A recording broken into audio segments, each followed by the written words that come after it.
19e dimanche du temps ordinaire de l'année C, lecture du Saint-Évangile de notre Seigneur Jésus-Christ selon saint Luc, au chapitre 12e. En ce temps-là, Jésus disait à ses disciples, « Sois sans crainte, petit troupeau, votre Père a trouvé bon de vous donner le royaume.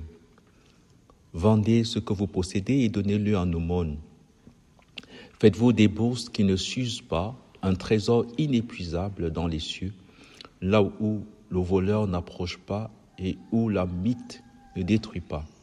Car là où est ton trésor, là aussi sera votre cœur. Restez en tenue de service, votre ceinture autour des reins et vos lampes allumées. Soyez comme des gens qui attendent leur maître à son retour des noces, pour lui ouvrir dès qu'il arrivera et frappera à la porte. Heureux ces serviteurs-là que le maître à son arrivée trouvera en train de veiller. Amen, je vous le dis, c'est lui qui, la ceinture autour des reins, les fera prendre place à table et passera pour les servir. Vous aussi tenez-vous prêts. C'est alors où vous n'y penserez pas que le Fils de l'homme viendra. Heureux ce serviteur que son maître en arrivant trouvera en train d'agir ainsi. Vraiment, je vous le déclare, il l'établira sur tous ses biens. À qui l'on a beaucoup donné, on demandera beaucoup. À qui l'on a beaucoup confié, on réclamera davantage. Vous voyez, cet évangile est d'autant plus fort que nous le lisons dans la lumière des deux grands mystères qui l'entourent. Mystère de la transfiguration, célébré le 6, et mystère de l'Assomption, célébré le 15 août. Et ces deux grands mystères qui sont finalement les deux sommets de la vie chrétienne. Une vraie vie chrétienne, c'est de la transfiguration à l'Assomption. La transfiguration et l'Assomption sont à la fois, c'est ça qui est vraiment mystérieux, le point de départ et le point d'arrivée d'une vraie vie chrétienne. Pourquoi ? Parce que la transfiguration et l'Assomption sont le mode opératoire de Dieu. Tout ce que Dieu fait, Dieu Trinité s'entend, tout ce que Dieu Trinité accomplit, c'est une transfiguration et une Assomption. La création, du point de vue trinitaire, est une transfiguration et une Assomption. Pourquoi ? Parce qu'elle est le passage du néant qui est transfiguré en être, du néant à l'être. Transfiguration, Assomption, Dieu prit de la glaise, il prit avec lui à soumérer. Vous voyez, passage du chaos au cosmos, transfiguration. Le tohu-bohu dont parle la Genèse. La terre était un tohu-bohu, un chaos, et elle est transfigurée en cosmos. La transfiguration d'Abraham, transfiguré en Abraham. Il est assomptionné, il faut le dire, assomptionné. L'assomption de Pierre et sa transfiguration. Tu es Simon, tu t'appelleras Pierre. Pierre, Simon assomptionné. Pierre, Simon transfiguré. Tu t'appelles Jacob, tu seras transfiguré. Assomptionné, tu t'appelleras Israël, plus fort que Dieu. La transfiguration de Moïse et son assomption. Moïse, sauvé des eaux, devient le sauveur des eaux qui va traverser la mer, les eaux formant deux murailles à gauche et à droite. Sauveur, lui qui est le sauveur des eaux, assomptionné, transfiguré en sauveur des eaux. L'assomption et la transfiguration de la Vierge Marie. Fille d'Adam, assomptionnée, transfigurée, immaculée conception. Vierge, comment cela peut-il se faire puisque je suis vierge? Assomptionnée, transfigurée, mère de Dieu. Ça ne s'arrête pas là. La petite créature, la Benjamine de Dieu, dans la plénitude de son Assomption, devient la demeure de Dieu pour toujours, comme dit le psaume.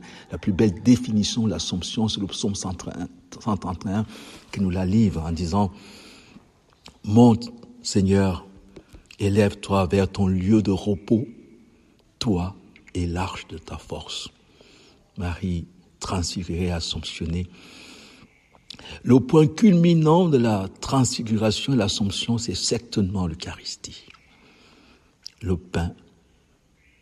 Vous voyez, et l'Église a dû trouver un mot, tellement le mystère est fort. Transfiguration, Assomption, transsubstantiation. Vous voyez, c'est pas seulement une histoire de figura transfigurée.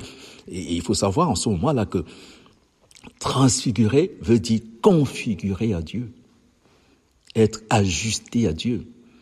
Et c'est le projet de Dieu sur toute l'humanité, le projet de la création et de la rédemption. Faisons l'homme à notre image, selon notre ressemblance. Nous sommes appelés à être transfigurés, à être configurés, à être assomptionnés en Dieu. Donc, vous voyez que la transfiguration et l'assomption sont le point de départ d'une vraie vie chrétienne. Notre point de départ, c'est la plénitude de la grâce. C'est ce que dit l'ange à Marie. Marie nous est donnée uniquement pour nous rappeler que le point de départ, c'est la plénitude de la grâce. C'est pour ça que les noces de Cana sont un grand mystère.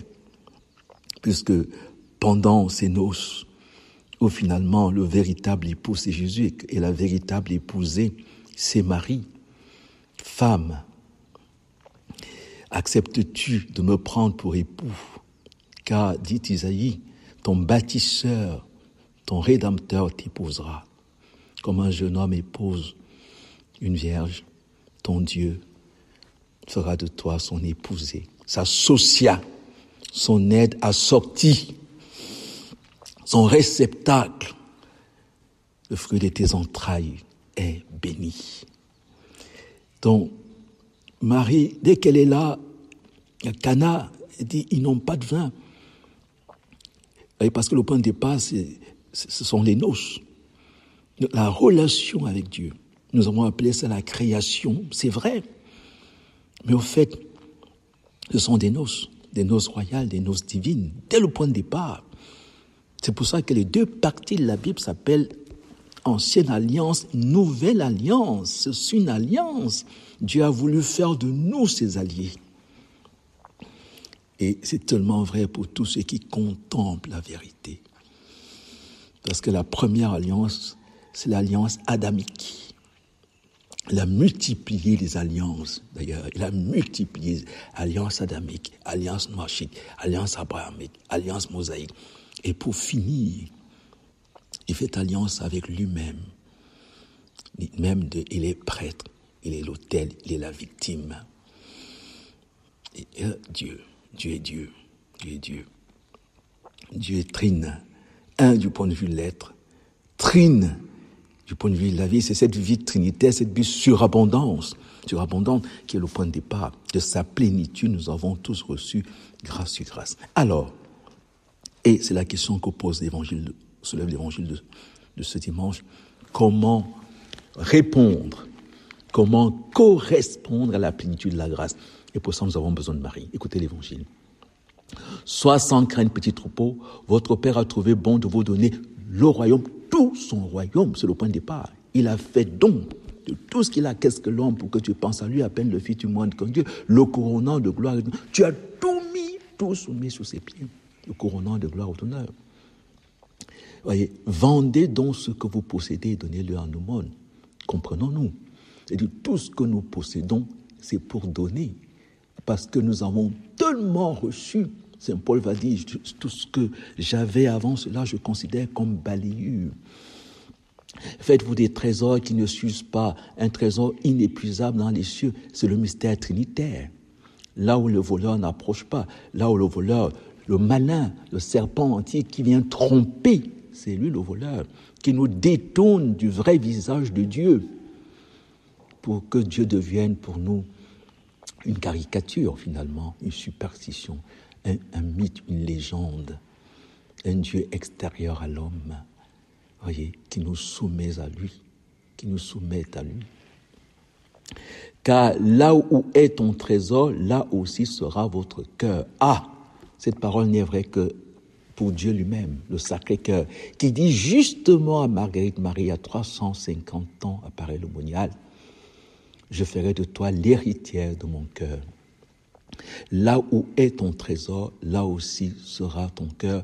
C'est Dieu qui fait de l'homme son trésor et son cœur est pour l'homme.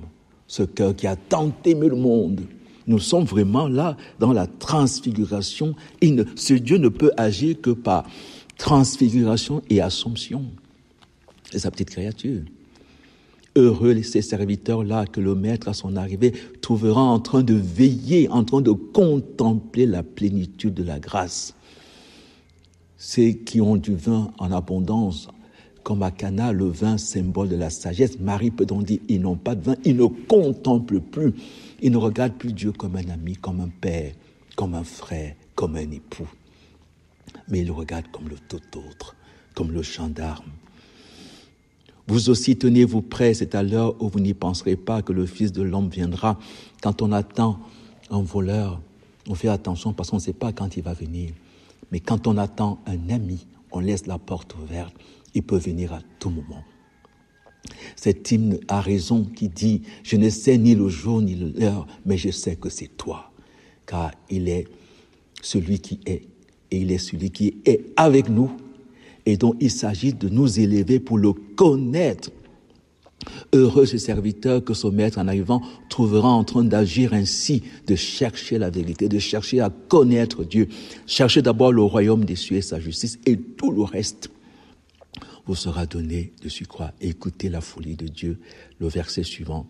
Vraiment, je vous le déclare, il l'établira sur tous ses biens. Dieu, il ne peut agir. Le bien est diffusif de soi. Bonum diffusivum sui. Il est acte pur. Il est la cause finale. Il est la contemplation de la contemplation. Il est trinité de personnes. Il ne peut agir que pour nous configurer, pour nous connaturaliser à lui, pour nous assomptionner, nous élever jusqu'à lui. Et la conclusion est claire de l'évangile de ce dimanche. À qui l'on a beaucoup donné, on demandera beaucoup. À qui l'on a beaucoup confié, on réclamera davantage. C'est tellement puissant, cette conclusion de l'évangile. Quand nous allons vers Dieu, est-ce que nous allons vers celui qui est plus préoccupé de nous que nous-mêmes, qui habite en nous plus que nous-mêmes, ou alors nous allons vers cet inconnu, ce tout autre, ce lointain, à qui nous avons des informations à communiquer pour qu'il s'apitoie sur notre sort. Ou alors nous allons vers celui qui est tellement préoccupé de nous que nous-mêmes. C'est vrai qu'Aristote avait déjà vu ça en disant « Si les dieux s'occupent des affaires des hommes, ils ont une prédilection pour ceux qui contemplent. » Il faut demander à Marie la grâce de la contemplation pour que Dieu ne soit plus lointain, ne soit plus tout autre, qui de temps en temps intervient comme providence, mais que ce soit celui qui nous a établis, il établira sur tous ses biens, qui nous a tout donné. Le psaume 8 le rappelle. Le couronnant, qu'est-ce que l'homme, le couronnant? Tu as tout mis sous ses pieds. Et il a fait de nous les intendants de ces mystères. Et il va très loin. Il va jusqu'à dire que tout ce que vous aurez lié sur la terre sera lié dans les cieux. L'adage populaire dit « L'homme propose, Dieu dispose ». L'évangile, Jésus-Christ, le vrai Dieu, vrai homme, nous dit, en fait, Dieu propose, l'homme dispose. Ce que vous aurez lié sur la terre sera lié dans les cieux.